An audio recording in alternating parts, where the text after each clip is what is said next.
welcome back. It's a very excited crowd, and for good reason. Our guest tonight is one of the most acclaimed singers and songwriters of our time. Her latest album is Extraordinary Machine, pretty much on everybody's list as one of the best of 05.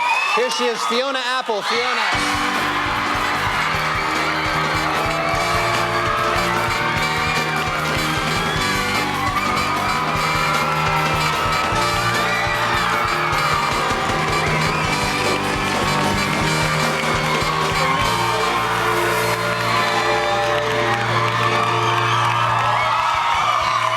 It's all right.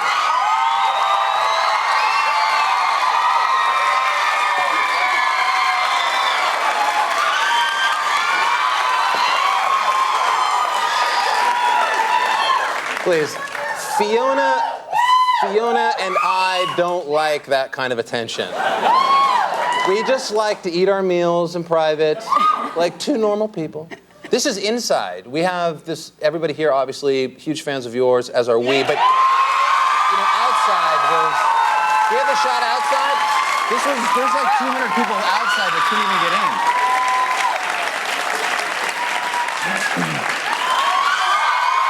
I had nowhere even to put them. We didn't have a big enough studio.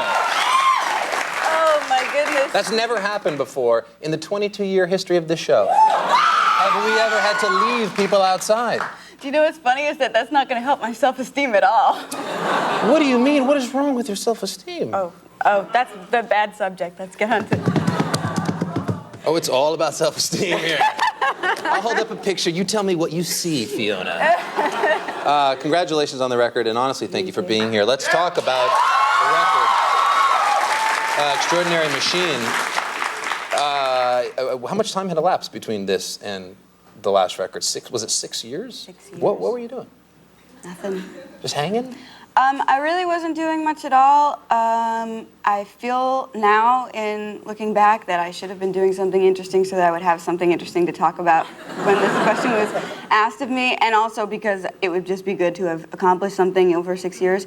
But I guess I was writing some, and then I also, for a time, I kind of just decided to just lie easy, and I got really dependent on television a little bit. And, really? Like what? You were just sitting at home just watching reruns? Well, just pretty much just Columbo reruns. Oh, I got the Columbo. What is it about Columbo? You love Columbo. I love Peter Falk. He makes me happy. Is that what Red, Red, Red's about?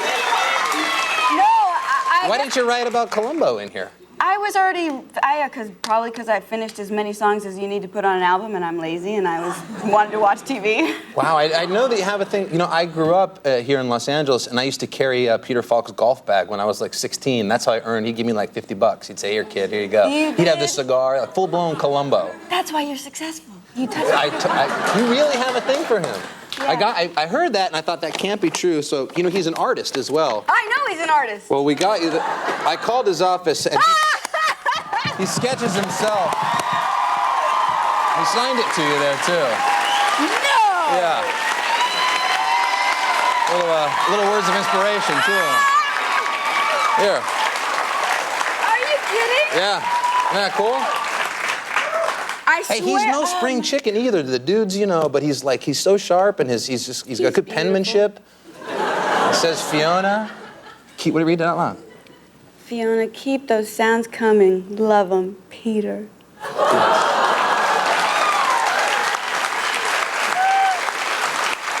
I got a bag for you. Thank you so much. Sure. Just kind of the weird, creepy thought of like Peter Falk watching the show at 1:45 a.m. and you're just like loving him and like what he's doing. He's like, "God, I'm old. Why couldn't it be 62?" You're not too old, Peter. Yeah. All right. All right, slow down. That's enough of that. All right, enough of that. Enough of those creepy images. When we were in New York, I remember at Sony, everybody was protesting this whole like free Fiona thing was going on. What did you hear about that, and what was your take on it? Because to those of us who didn't quite know what was going on with you turning in this record to the record company, it got back that they weren't happy with the tracks, and then your fans just came and were like, you know, try to help you out. Well, the funny thing about this is that I was actually watching Columbo when I heard about Free Fiona. And I was, You have a problem, not about self-esteem, about watching too much TV Land. No, this was on Bravo, and it was 1:30 every day. They stopped doing it now. They stopped doing it, but I think Well, I Free see all Columbo, of them. maybe that's the whole thing we should have been on. Yeah. Yeah, but I got a phone call, and it was like so out of place, and just why now in the middle of Columbo to get a business phone call about making the record, because it was like, I already got over all my sadness. It wasn't going to happen. I resigned myself to lying on the couch, and, you know, watching Columbo. I was all ready to do that. And then I heard about, and then, you know, it was my manager, Steve, and he said, so there's like a protest going on with those Free Fiona people. And I said, what Free Fiona people? And, I mean, apparently these kids, like first of all, I think that it had a lot more to do with just the state of the music business than just me. I think that I was a really good case to focus on, but they set a goal and they went and they did it, and I swear, I don't think that record company is going to say this at all, but I believe, and I know the truth, that I think that what they did really got my record out the way that it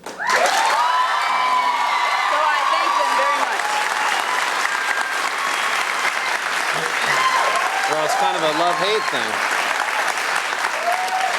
I mean, you love them because they inspired an entity at a time when all of that was dying in the record business to It's arise. just so amazing that any group of people can have a goal set in mind and take on like a, you know, and think, we'll get that record out, we'll get it done. Yeah. And they did. Yeah.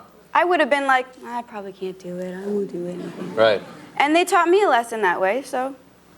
Yeah. It's an inspiring story. Well, now you're just sort of, now you're back at work.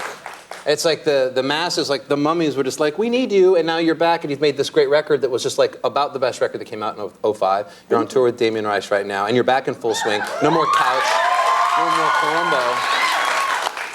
Was there a time when you were done? You're like, that's it, I'm not making another record, I had my thing, I'm gonna do something else, and if so, what would that have been? Yes, there was a time when I just kind of figured like, well, I guess this is the way it's supposed to be, and I'll just go and do something else. I applied to be a farm intern at this place called Green Chimneys, which is in Brewster, New York. Nowhere to go after 1:30. What's it? It's- Green Chimneys? Yeah, it's a school. How's the for lunch? It's a school for emotionally troubled kids, and they incorporate their farm animals in the therapy and everybody. And it's a lot of they have rehabilitated animals and it's like utopia. So I was, I wanted to go there, and I would have worked there. But It's a good thing we made the record. then those Free Fiona people just came right in and swooped me up. Wow. Well, that's a very interesting story. And Fiona's going to sing here in a second. You're going to sing the title track, Extraordinary Machine. And for those of us that are music fans,